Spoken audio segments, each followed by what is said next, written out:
मशहूर शेर है कि हार कर मंजूर मत करना समय का फैसला, जब तलक है सांस बाकी छोड़ना मत पूछना। ये सत्य हौसले के नाम है, वो हौसला जिसने न सिर्फ खुद को बल्कि न जाने कितने लोगों को एक नई राह पे ले जाने के लिए अनवरत कायम है। साहित्य में विकलांग विमर्श की आवश्यकता, ये शब्द का नाम है। हालांकि इस नाम के पीछे की बड़ी कहानी है, मजेदार है, वो हम लोग आपको फिर बताएंगे, लेकिन अभी यही नाम है, इसको हम लोग स्वीकार कर रहे हैं। मेरे साथ जो 3 महानुभाव बैठे हैं, मुझे लगता नहीं कि इनमें से किसी के भी परिचय की आवश्यकता है आप लोगों को, लेकिन फिर भी बता देता हूँ। हमारे साथ ललित कुमार जी हैं। ललित जी के लिए सिर्फ इतना ही कहना काफी है कि ये कविता कोर्स के फाउंडर हैं, और साथ साथ जो आज की तारीख में विकलांग विमर्श की बात हो रही है, वो शायद ललित जी के प्रयासों की वजह से ही हो रही है। बीच में कंचन दीदी हैं। कंचन दीदी से शायद ही ऐसा कोई हो जो सोशल मीडिया पे हो और उनसे परिचित न हो। ये सिर्फ आज की डेट में कंचन सिंह चौहान एक ऐसा नाम है, मुझे लगता है कि हमारे कानपुर लखनऊ के क्षेत्र में जिसको आवश्यकता होने पे, किसी भी तरीके की आवश्यकता होने पे जो कुछ नाम पहले जहन में आते हैं कि किनको खटकाया जाए, किनसे बोला जाए, उसमें ये नाम सबसे पहले होता है। और इनका ये स्वरूप हमने कोविड के दौरान खास तौर पर देखा है। मेरे साथ में शेखर साहब बैठे हैं, शेखर जी बैठे हुए हैं। इन्होंने एक हादसे में अपना एक पैर गंवा दिया था, लेकिन उसके बाद भी ये जो कह रहे हैं, जो कर रहे हैं दिव्यांगजनों के लिए, उस हौसले की अलग कहानी है। तो इसी सब पे हम लोग कुछ बात करते हैं। और मेरा सबसे पहला सवाल ललित जी आपसे है, साहित्य में विकलांग विमर्श आवश्यकता है क्या, और है तो क्यों?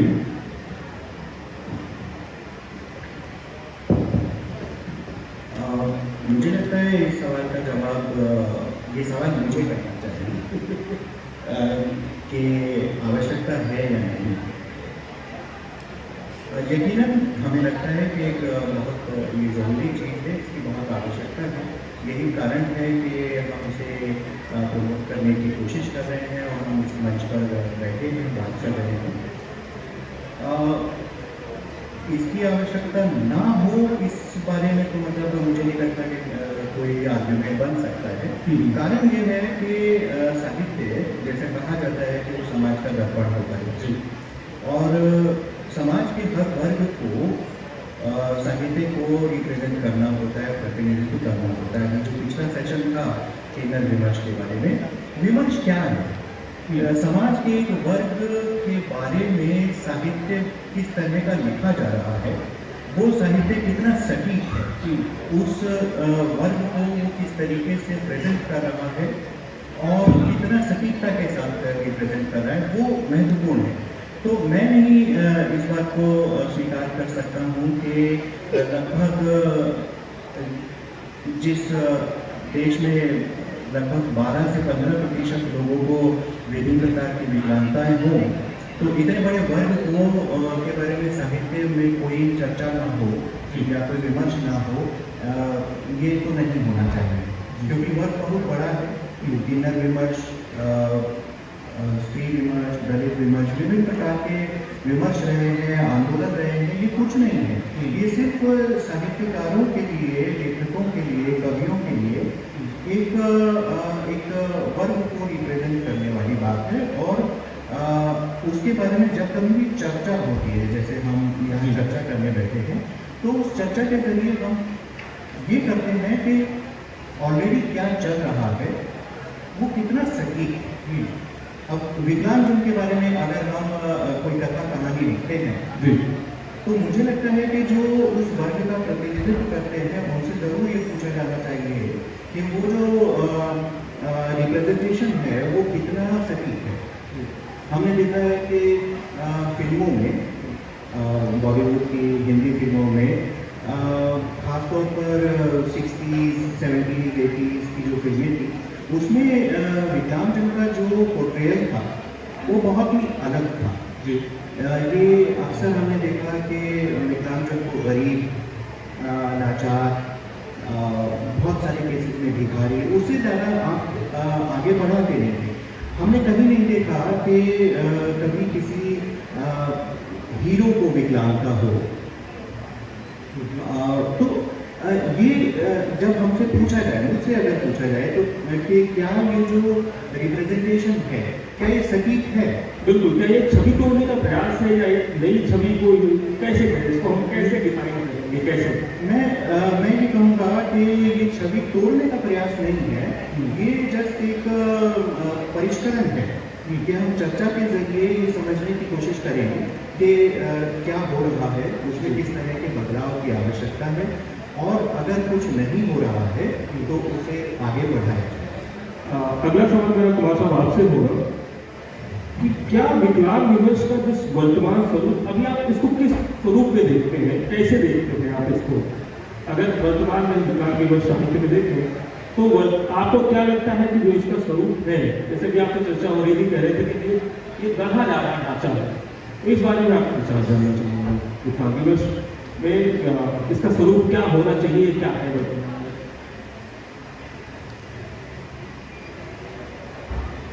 ये सवाल आपका अच्छा है जी कि जो प्रयास चल रहे हैं, और आज हम लोग चर्चा इसी की कर रहे हैं कि साहित्य में विकलांग दिवस, जहाँ तक हमारा अपना व्यक्तिगत भी हर लेखन से थोड़ा बहुत जुड़े हुए हैं, एक गायक की ये गलती कि हम जो लिख रहे हैं उसके पहले हम लोग जो साहित्य ऐसा नहीं, हम लोगों ने एक ऐसी स्थिति में हम लोगों ने शुरू किया लिखना, साहित्य से पहले हम लोग लिखा गया, तो उस साहित्य में क्या विकलांगता की कोई चर्चा हुई किसी भी रूप में? जैसा कि ललित जी ने तीनों का उदाहरण दिया, उनके तरह को भिखारी बन के आए, एक चर्चा हुई, एक प्रयास है कि उस भिखारी को राजा बनाएंगे। तो क्या साहित्य में इन्हीं भिखारियों की, इन्हीं गरीबों की, इनकी किसी लेखन में, प्रेमचंद को तो गरीबों के मदद के लिए लिखने को माना जाता है। हमारे एक साहित्यकार रहे सूरदास जी, वो खुद विकलांग थे, तो क्या उन्होंने कोई एक पद, कोई एक क्षण, एक विमर्श इस पर भी होना चाहिए, क्योंकि अभी विमर्श वास्तविकता में चूंकि हिंदी विद्यार्थी है, विमर्श हम लोग उस चीज़ को करते हैं जो पहले से मौजूद है। एक प्रयास चल रहा है ललित जी, कंचन जी के सहयोग से, और होना चाहिए। आप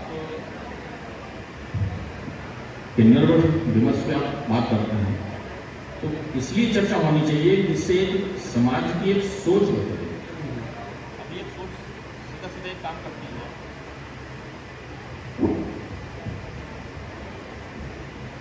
बेचारा काम करने में उनमें है नहीं। दरअसल ये सीधी सीधी समाज में थ्योरी सीधी सीधी चलती है कि यदि कोई किसी रूप से सक्षम नहीं, शारीरिक रूप से, पैर से, हाथ से, आँख से, बोलने से, तो उसके ऊपर कुछ दया कर दिया तो जी, ये साहित्य में विमर्श इसलिए आवश्यक है। अभी इसको हम लोग विमर्श ना कहें, लेखन आवश्यक है। विमर्श तो लेखन के बाद शुरू होगा, अभी तो पहले लिखना शुरू किया जाए। ललित जी जैसे हम देख रहे हैं 3-4 साल से बराबर कहानियां मांगते हैं, हमने अपने मित्रों से भी कहा जो लोग विकलांग नहीं है, हम तो दुर्भाग्य से 30 साल पहले बिना विकलांगता वाला और अब तो विकलांगता वाला दोनों सुख पा रहे हैं। हमारे पास तो दोनों बातें हैं कहीं, तो अपने मित्रों से कहते हैं कहानी लिखो, क्योंकि कहानी लिखी आती है, विकलांग व्यक्ति है, वो बड़ा परेशान था, उसने बड़ी अपनी मेहनत से काम शुरू करा, फिर काम शुरू कर उसने कोई जॉब या किसी स्पोर्ट्स में आया और वो फंस गया, लखपति करोड़पति हो गया। तो सारे विकलांग ऐसे थोड़े नहीं, सबके साथ अपने पहले हमें साहित्य में विकलांगता का लेखन चाहिए, लेखन होने लगेगा। नहीं, अभी जैसे कंचन दीदी बाहर कह रही थी, कभी बहुत सहसा अवस्था है अभी साहित्य विमर्श, एक वो विकलांग विमर्श अगर साहित्य पर बात करें तो एक तरह से अपना एक स्वरूप ग्रहण करना शुरू कर रहा है, और बिल्कुल ये आगामी होता है। देखिए अगला सवाल आपसे ही है कि दिनकर ने कहा था, मुझे जहाँ तक याद आ रहा है, जब कभी एंकर नियत चोट देती है तब उससे कोई बड़ी चीज नहीं होती है। तो कंचन सिंह चौहान तुम्हारे रंगी कोई चोट थी, कोई खास वजह थी, कैसे बनी हो? तुम्हारी लंगी, हाँ। तुम्हारी लंगी मेरे कहानी सुनने का एक कहानी है जी। उस कहानी के जन्म लेने का बड़ा जो कारण है वो बहुत छोटा सा कारण है। उसने पहले कहानी का रूप लिया और अब उपन्यास का रूप लिया। तो सिर्फ इतना था कि मैंने द्रौपदी पढ़ी थी, द्रौपदी जो प्रतिभा राय की है उनकी पढ़ी थी, और उसकी जो पहली लाइन थी कि पीछे मत देखो पीछे मोह, युधिष्ठिर ने कहा था जी। उनके गिरने पर द्रौपदी जी। कि किसी के तरह पढ़ने में ये मेरे लिए बहुत संवेदनात्मक चीज़ थी। मैं दुखी हुई इस बात से कि 5 लोगों में बटी हुई स्त्री गिरी, हाँ, और जिसके कारण गिरी उसने कहा पीछे मत देखो तो। ये मैंने फेसबुक पर लिखा। फेसबुक पर लिखा तो जैसा कि होता है लोग कमेंट किए। अभी गौतम राजऋषि का भी सत्र है, तो गौतम राजऋषि ने उस पर कमेंट किया। एक मजाकिया कमेंट था कि अच्छा ये बताओ कि द्रौपदी के 5 पतियों के तो नाम जानती हो, श्री कृष्ण के 1008 पतियों के नाम जानती हो। वो हमारा उनका भाई बहन का रिश्ता था, उन्होंने मजाक में कहा। तो एक मैंने पूछ करके तो मैंने कहा मैं जानती हूँ करके, तो किसी ने उसी बीच में लिखा कि एक तो गुप्जा थी। मुझे लगा कि यार तुम्हें जो 1008 नाम है तो उसमें गुप्जा नहीं है। मैंने उस दिन गुप्जा के बारे में पढ़ा, और जब मैंने गुप्जा के बारे में मैंने लिखा तो मैं जानती थी कि एक गुप्जा नाम की एक पात्र है जिसको उन्होंने छू दिया था, तो वो हाँ अपनी गुप्जा उनका जो उनका कुबर था वो ठीक हो गया था, वो सुंदर स्त्री बन गई थी। बस इतना जानती थी और बस सीरियसली नहीं लिया था। जिस दिन मैंने उसको पढ़ा वो मुझे बहुत बड़ा विमर्श लगा अपने आप जी। वो स्त्री विमर्श और विकलांग स्त्री विमर्श के लिए मुझे ऐसी पात्र लगी जिसने मुझे बहुत दिन तक झिझोड़ा। मैं ये नहीं कहूँगी उसने मैंने अपने आप को देखा, लेकिन मैंने अपने जैसी स्त्रियों को देखा। अच्छा। और मुझे जो सबसे वैसी बात लगी थी, अच्छी बुरी से छोड़ करके जो मुझे प्रभावित कर गई थी बात, कि गुप्जा जब कृष्ण को मिली थी तो कृष्ण का विवाह नहीं हुआ था, और कृष्ण आ गए थे कंस को मार के, अब अपने राजकुमार वाले रूप में आ गए थे। और उनके पास जब 1008 रानियाँ हो गई थी तो 1009वीं रानी रखने का भी उनके में भूत आता है, और उनके अंदर वो इतने प्रोटोगनिस्ट कैरेक्टर लगते हैं मुझे कृष्ण, तो वो एक कैरेक्टर के रूप में मैं उन्हें देखती हूँ ईश्वर से अलग, कि उनको वो जिसको भी पसंद कर लेते उसको उनको कोई भी दर्जा देने में उनके पास कोई ऐसी वो नहीं थी कि वो पीछे है। उन्होंने द्रौपदी को सखी माना, उन्होंने खुल के कहा, उन्होंने 1008 उन्होंने एक जो और जो स्त्रियाँ थी 8 के अलावा एक था वहाँ पर जो 16,000 नहीं थे, हाँ 16,100 सॉरी 16,108 जो थी, 16,100 जो स्त्रियों को उनका मन हुआ उन्होंने दिया उसको पत्नी का नाम। तो क्या है अगर वो होता तो वो उनको भी देते, और शायद पटरानी बनने का उसके पास था, क्योंकि वो फर्स्ट थी रुक्मिणी के पहले राधा के बाद। राधा उनकी प्रेमिका थी, उनके साथ मेरे ख्याल से पत्नी वाला मैटर कभी रहा नहीं। तो मुझे ये लगा जब कृष्ण जाने लगे तो मुझे 2-3 चीज़ें जो प्रभावित करी थी। उसने कहा कि उन्होंने पूछा कि तुम क्या चाहती हो, तो पूजा ने कहा कि मुझे तुम्हारा प्रेम चाहिए और मुझे और कुछ नहीं चाहिए। और मुझे जो सबसे ज़्यादा प्रभावित करके और जो मुझे जिस बात के कारण मैं लिखने को आई कि भागवत पुराण में महर्षि वेद व्यास ने ये कहा कि अगर और कोई स्त्री होती जो जिस स्त्री के पास ये अपॉर्चुनिटी थी कि वो क्या कहते हैं स्वर्ग मांग सकती थी, वो अपनी मुक्ति मांग सकती थी, वो इतनी विलासिनी स्त्री थी कि उसने केवल अपना विलास मांगा, मतलब उसने अपनी शारीरिक सुख को महत्व दिया, या फिर उसने कहा अपनी, तो वो बहुत मुझे ये बात मुझे थोड़ी खटकने वाली लगी कि राधा इन्हीं सब कारणों से देवी हो गई, गुप्ता इसी से विलासिनी हो गई। तो मुझे मेरा कारण क्या होगा तो पता नहीं क्यों मुझे लगा कि इसका कारण सिर्फ उसकी शारीरिक अवस्था और इसका एक छोटे तबके में जन्म लेना, क्योंकि रानी जहाँ की लड़की नहीं थी, राजकुमारी होती तो अलग परसेप्शन अलग तरीके से वर्गीकृत कर दिया गया। हाँ, तो मुझे ये बात प्रभावित किया और इससे मैंने जब और उसको मैंने कहीं कहीं आज की आधुनिक पात्र से जोड़ा। एक स्त्री बहुत बार लोग समझते हैं कि उसमें मैंने अपनी कहानी लिखी है, मैंने उसमें 2 इंसिडेंट कहानी लिखने के बाद जोड़े हैं। मैं नाम लिख के कह सकती हूँ कि मनीषा कुलश्रेष्ठ दीदी ने जब वो कहानी पढ़ी उसका पहला दौर, तो उन्होंने कहा इसमें तो बहुत संभावना है कि कंचन इसको तुमने बहुत जल्दी कर दिया। तो हमने कहा लेकिन मैं ये कहानी नहीं चाहती थी कि इसमें मेरा कोई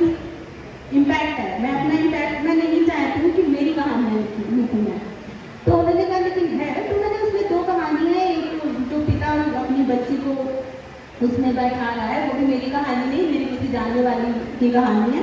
और एक वो जो वॉशरूम वाली और सीढ़ियों से गिरने वाली, ये सब कुछ चीज़ें हैं, वो मैंने उसमें डाली, बाकी वो मेरी कहानी नहीं है।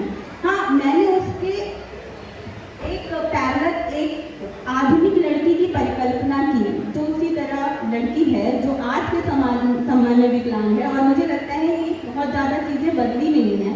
आज भी उस लड़की को लंगी कहा जाता है, और कुब्जा कोई नाम नहीं होता है। कुब्जा का असली नाम किसी को मालूम नहीं है, न देविका कोई नाम होता है, न देवक्रा कोई नाम होता है, हम इसी नाम से जानते हैं उसका संबोधन, उसके शारीरिक, उसके अवस्था के हाँ, अनुसार तो मैं हमें ये लगता है कि आज भी चीज़ें बदली नहीं है, और उसको उसी तरह से मैंने उसके पैरेलल एक पात्र करा और वो कहानी बनी, और मुझे लगा कि अभी मैंने बहुत कुछ छोड़ दिया है, तो मैं अब उपन्यास लिखती हूँ। बहुत अच्छी बात है। ये कहानी के पीछे की कहानी जो होती है वो भी अपने पीछे की आप बहुत बहुत लंबी कहानी खास होती है। हाँ। ललित जी, आपसे मैं एक चीज़ और जानना चाहूँगा, क्योंकि आप काफ़ी लंबे समय से इस पे काम कर रहे हैं और विकलांगता और साहित्य पे, क्या कठिनाइयाँ आपको लगती हैं कि अगर हम जब इस पे काम करते हैं तो हमारे सामने आ रही है